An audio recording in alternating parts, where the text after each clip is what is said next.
తమిళనాడులో ఉన్న టాప్ హీరోలో ఒకరు అజిత్ కుమార్ గారు. అజిత్ కుమార్ గారు అయితే ఎప్పటికప్పుడు ఆయన బైక్ రేసింగ్, కార్ రేసింగ్‌లో చాలా ఇంట్రెస్ట్‌గా అయితే పాల్గొంటూ ఉంటారు. ఆయన రీసెంట్‌గా అయితే 11, 12 తేదీల్లో పాల్గొనాల్సి ఉన్న ఒక కార్ రేసింగ్ కోసం అయితే ప్రాక్టీస్‌ని అయితే మొదలుపెట్టేశారు. ప్రాక్టీస్‌లో భాగంగా అజిత్ కుమార్ గారు 11, 12 తేదీల్లో జరగబోతున్న ఆ రేసింగ్ కోసం అయితే ప్రాక్టీస్‌ను మొదలుపెట్టేశారు.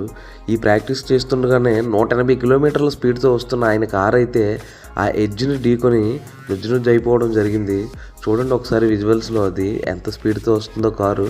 అలా డివైడర్‌ని ఢీకొట్టిన తర్వాత ఆ కార్ అయితే నుజ్జునుజ్జయిపోయింది. బట్ అదృష్టవశాత్తు అజిత్ కుమార్ గారు అయితే ఏం కాలేదు. ఆయన వెంటనే బయటికి తీసుకురావడం జరిగింది ఆ కార్ నుంచి. అజిత్ గారికి ఇలా రేసింగ్ చేయడం కొత్తేమీ కాదు. ఎప్పటికెప్పుడు కార్ రేసింగ్, బైక్ రేసింగ్‌లో ఆయన పాల్గొంటూనే ఉంటారు. ఆయన సాహసాలు ఇలాంటివి చాలానే చేశారు.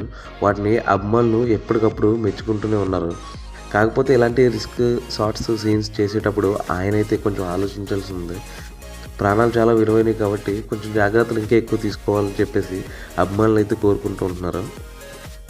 ఈయన నుంచి రాబోతున్న కొత్త సినిమా అయితే ఈ సంక్రాంతికి వాయిదా వేసి ఫిబ్రవరిలో రిలీజ్ చేయడానికి అయితే సన్నాహాలు చేస్తూ ఉన్నారు.